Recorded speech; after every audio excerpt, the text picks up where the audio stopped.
Hello दोस्तों, रोशन academy में आपका स्वागत है। वीडियो सेट से संबंधित है।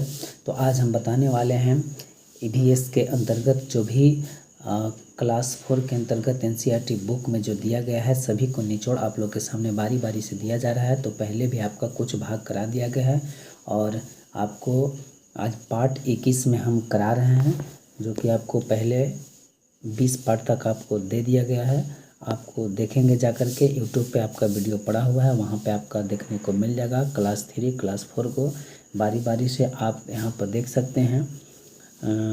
पाठ 21 खाना खिलाना, इसके अंतर्गत क्या प्रश्न बनते हैं तो सभी प्रश्नों से हम रूबरू होते हैं। आप यहाँ पर देख सकते हैं। पहला प्रश्न, लंगर क्या है? तो उत्तर हो जाएगा एक साथ मिलकर गुरुद्वारे में खाना खाने को लंगर कहते हैं। एक साथ मिलकर गुरुद्वारे में खाना खाने को लंगर कहते हैं। दूसरा प्रश्न आप यहाँ पर देखेंगे, गुरुद्वारे में क्या होते हैं? तो उत्तर हो जाएगा इसमें सभी के सिर ढके रहते हैं और साध के बाद सभी को कड़ाह प्रसाद यानी हलवा दिया जाता है। इसके बाद आगे देखते हैं पार्ट 22 के अंतर्गत क्या क्या प्रश्न बनते हैं। सभी प्रश्नों से हम बारी बारी से रूबरू होते हैं। यहाँ पर देख सकते हैं दुनिया मेरे घर में, इसके अंतर्गत पहला प्रश्न बनता है, प्रतिभा अपनी सहेली के साथ कितने बजे दौड़कर घर पहुंचती है? तो उत्तर हो जाएगा 7 बजे। इसके बाद दूसरा प्रश्न आप लोग देखेंगे, यहाँ पर कक्षा में किसी बात पर चर्चा करने पर बच्चे में कौन सा मौका मिलता है? तो अनुभव के बारे में सोचने का मौका मिलता है।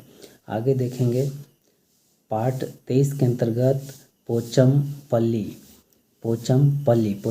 के अंतर्गत क्या क्या प्रश्न बनते हैं। सभी प्रश्नों को हम बारी बारी से देखने की कोशिश लगातार कर रहे हैं।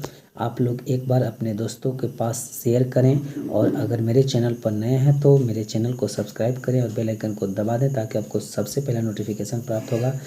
तो चलिए बात करते हैं आपको प्रश्न पहला पर। यहाँ पर देख सकते हैं पोचमपल्ली में मुख्तारपुर गाँव कहाँ पर है? तो उत्तर हो जाएगा आंध्र प्रदेश के पोचमपल्ली कस्बे में था, अब यह तेलंगाना राज्य में है। तो चलिए दूसरा प्रश्न देखेंगे। प्रश्न संख्या दूसरा, यहाँ के पारंपरिक व्यवसाय क्या क्या है? तो उत्तर हो जाएगा कारपेट, इत्र, खिलौने आदि बनाते हैं। तीसरा प्रश्न आप लोग देखेंगे, पोचमपल्ली नाम कैसे पड़ा? तो उत्तर हो जाएगा इस जिले के ज़्यादातर परिवार बुनकर हैं। इसके बाद चौथा प्रश्न देखेंगे, पोचमपल्ली के बुनकर परिवार ने बुनकर का काम क्यों छोड़ने लगे? तो उत्तर हो जाएगा रेशम महंगा होने और कम पैसा मिलने के कारण। तो चलिए आगे देखते हैं अगला पार्ट में क्या है। पार्ट 24 के अंतर्गत दूर देश की बात, इसके अंतर्गत आपको सभी तरह से निचोड़ के रूप में आप लोग के सामने क्वेश्चंस दिया जा रहा है ताकि आप सीटेट में अच्छे से अच्छे स्कोर कर पाएँ। आपको ईवीएस के कंटेंट से हम आपको पूर्ण रूप से 15 में 15 आपको फिक्स करा करके रहेंगे, इसलिए आप लोग इस वीडियो को अंत तक देखें और एक बार अपने दोस्तों के पास शेयर कर दें। और नए चैनल पे हैं तो आप मेरे चैनल को सब्सक्राइब करें और बेल आइकन को दबा दें ताकि आपको सबसे पहले नोटिफिकेशन प्राप्त हो। तो चलिए आप यहाँ पर देख सकते हैं पार्ट 24 में दूर देश की बात, इसके अंतर्गत पहला प्रश्न बनता है, चिटपन किसे कहते हैं? उत्तर हो जाएगा चाचा को। मलयालम भाषा में चिटपन किसको कहते हैं? चाचा को मलयालम भाषा में कहते हैं। इसके बाद दूसरा देखेंगे, कुंजमा किसे कहते हैं? कुंजमा किसे कहते हैं? तो उत्तर हो जाएगा चाची को मलयालम भाषा में कुंजमा कहते हैं। चलिए आगे देखेंगे। आगे तीसरा प्रश्न देखेंगे, अबू धाबी की मुद्रा क्या है? तो उत्तर हो जाएगा दिरहम। अबू धाबी की मुद्रा क्या है? दिरहम। ये आपका VVI क्वेश्चंस हैं, आप इसको देखेंगे क्योंकि ये कई बार आपको सीटेट के ईवीएस में आपको पूछा गया है। आप प्रीवियस ईयर जब हल करेंगे और चाहे हम आपको करवाएंगे तो उसमें आपको देखने को मिलेंगे। तो चलिए यहाँ पर देख सकते हैं अगला प्रश्न क्या है। चौथा, अबू धाबी में सिर्फ कौन से पेड़ दिखाई देते हैं? तो उत्तर हो जाएगा खजूर के पेड़ दिखाई देते हैं। चलिए इसके बाद पांचवा प्रश्न देखेंगे, अबू धाबी कहाँ पर है? तो उत्तर हो जाएगा UAE में, यूनाइटेड अरब एमिरेट्स में। इसके बाद प्रश्न संख्या 6 देखेंगे, UAE की राजधानी कहाँ है? तो उत्तर हो जाएगा अबू धाबी में। इसके बाद अगला प्रश्न देखेंगे प्रश्न संख्या 7, केरल के मुख्य मसाले क्या हैं? तो उत्तर हो जाएगा काली मिर्च, इलायची, तेजपत्ता, ये सब केरल के मुख्य मसाले हैं। इसके बाद 8वां नंबर प्रश्न देखेंगे, केरल में कौन से फलों के पेड़ होते हैं? केरल में कौन से फलों के पेड़ होते हैं? तो उत्तर हो जाएगा नारियल होता है, केला होता है, पपीता होता है, जैकफ्रूट होता है, बेटल नट आदि ये सब फल वहाँ केरल में पाए जाते हैं।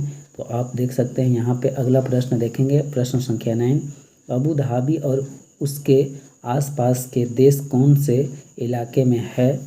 तो उत्तर हो जाएगा रेगिस्तान इलाका, यहाँ बारिश नहीं होती है।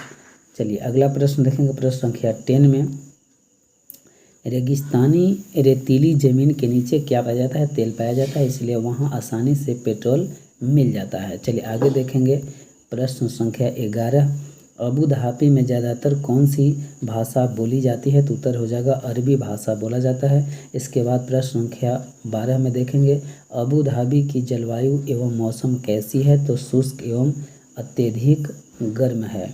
इसके बाद आगे देखेंगे, प्रश्न संख्या 13 क्या है? तो उत्तर हो जाएगा खजूर, पराठे, मीट, बिरयानी, चिकन, कबाब।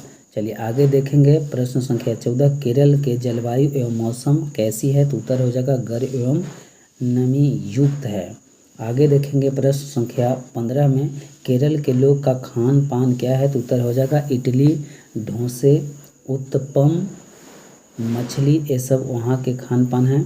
आगे देखेंगे कुछ नोट्स में, आप यहाँ पर देखिए लिखा हुआ है नोट में, देख सकते हैं। ज़्यादातर वहाँ के लोग गर्मी की वजह से ढीले ढाले सूती कपड़े पहनते हैं और पूरा शरीर और सिर भी ढक कर रखते हैं। तो गाइज आज का इतना ही, फिर हम अगले वीडियो में मिलेंगे। तो आप लोग को अगर अच्छा वीडियो लगे तो आप लोग कमेंट में यस ज़रूर लिखें और दोस्तों के पास ज़रूर शेयर करें। और अगर मेरे चैनल पर नया है तो चैनल को सब्सक्राइब कर दें और बेल आइकन को दबा दें ताकि आपको सबसे पहले नोटिफिकेशन प्राप्त हो। तो दोस्तों ये वीडियो देखने के लिए धन्यवाद। जय हिंद, जय भारत।